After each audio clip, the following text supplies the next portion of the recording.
This is a little, I think it's 85, 86 SS Monte Carlo. It's a buddy of mine's car. So what he did is, got to fit the wheels, typical thing. You know, we're fitting the wheels on it. He bought some 20-inch welds. We're gonna fit them on there. And then we did an 8/8 swap in the rear. You know, anytime on a G-body, when you go from that 7.5 to an 8/8, the 8/8's actually wider. So I think we wound up taking two inches out of each side in the rear. But I'll kind of show you, we already pretty much got it done, but I'll show you what some of the work went into it. Kind of show y'all what we got. Basically on the front, we didn't have to do anything, the wheels bolt right up. He is gonna come back later and put drop spindles on it and put a bigger brake kit on the front. That'll be kind of what he's doing next. But what we did in the rear, get back here, kind of dark in here, it's cold, we got doors down. So we did our normal C-notch. We tried to do this one, like I said, he's real picky. So as you can see, we TIG welded it all in. Makes it a little cleaner. You know, not everybody wants to spend the kind of money to TIG everything, but you know, it does make a nicer job. You see it, I mean, the welds lay flat. You don't get as much trash, you know, in the car. And then something we did also, which you can kind of see right here, I'll get the light in here. Replaced all the body bushings on the car. Now this is not a race car. He still street drives this car. So we wound up putting urethane bushings in it all the way through. You can kind of see that one up there also. So it's got C-notch in the rear. We got a 8/8 in the rear also. We just bought a set of UMI arms for the lowers. They sell kits, you know, everybody knows they sell kits to swap these things. The only thing I don't particularly like about the kits is you have a, you know, basically a bracket that bolts in here, and then it kind of changes the length of the arm.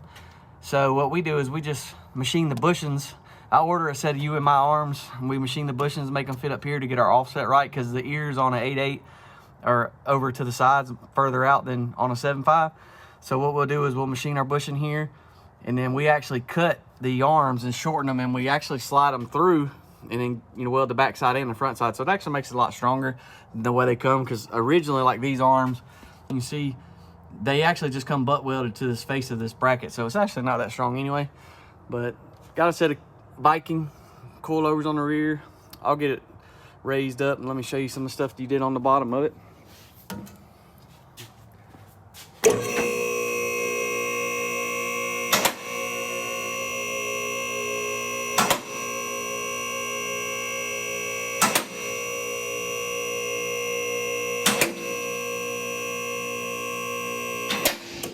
All right, so what we got under the bottom, like I said, you can see we got our coilovers and stock location up top.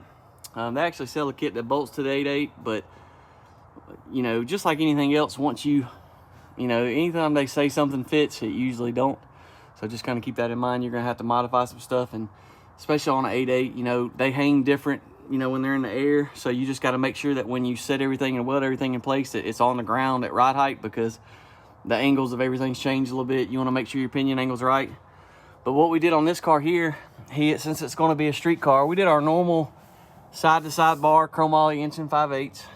You can kind of see. Let me get this flashlight again. Hang on one second. All right, so what we did, you see it's all TIG welded. It actually goes, the way I do mine, or the way we do ours, I should say, we actually drill a hole through the frame and let it slide through the frame a little bit. I believe it's stronger. And on this particular car here, since we had to slide the bar back further, we just gusseted a triangle bracket right there to the lower control arm, because that's really the weak point on these frames. That lower control arm mount will twist up on you.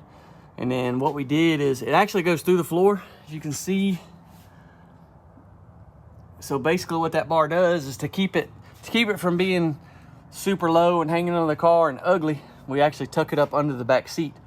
And what that does is it gives us more room for exhaust, gives us more room for ground clearance when the car's sitting low. Also, something to kind of keep in mind is the reason we go up through the floor. So if you took this bar and you brought it here and you put it on top of this bracket, it'd be 1.5 inches lower. So your drive shaft already is getting close. So it would just be really close. It would hang really low, be in the way, drive shaft potentially rub it. This car is getting an engine swap. So right now it's just got the small block that it came with it. But it's not actually going to be the engine that's in it when it's all said and done. So what we'll do is, once we get, you can see too also, I mean, you can tell, let me get back from the side of the car, It's tucked up really tight. You can't see it. So what we'll do is once he gets the engine in it, if he decides to, we can go on later on and add actual bracket to it, or add actual another bars to the front that go all the way to the front, and that'll help tie the frame in the rest of the way. But as you can see, we kind of got our drive shaft rigged up just so we can kind of move the car around still. We just took the 8/8 and the 10 bolt or the 7/5 drive shaft and welded them together, but that is temporary, so I do not recommend that. But as you can see, that's kind of wraps it up on the bottom. Nice little 8/8. Like I said, the bar's tucked in. Got some nice upper and lowers. Got all new body bushings all the way around. And then I'll set it down on the ground and let y'all see what it looks like with the wheels on it. All right, so there she is sitting on the ground. As you can see, no more sticking out looking crazy. Everything looks good. Now, like I said, he is gonna lower the front a little bit more. Like it's a little, we have it a little bit lower in the rear right now, just because he's gonna wind up setting the front down a little bit more. So we'll probably wind up bringing the back down probably about another inch or so, depending on how it looks once the front. I mean, it looks pretty good where it is, but I think he's gonna want to drop it just a little bit more. One thing I didn't mention, and you should know this pretty much if you mess with cars, but on the 8/8, of course, different lug pattern, so you just got to keep that in mind when you order your axles. You don't want to order axles with a Ford pattern if you've already got your wheels, because Chevrolet and Ford has a different lug pattern. You know, it's kind of common, but I mean, if you've been around cars, you pretty much know that already. But that's pretty much us right there sitting down. It's dirty, of course. That's a real nice original car. Like I said, we got the back probably, I think we wind up taking about two inches off the rear. So it sits really good. But sharp car. Like I said, I can't wait to see once he gets the motor swap done. Maybe he'll let us do a little footage of that. It's gonna be a pretty nice little setup. So we'll get him to bring it back out once he gets the spindles on. We'll do another little video of it and let y'all check it out then. Stay tuned.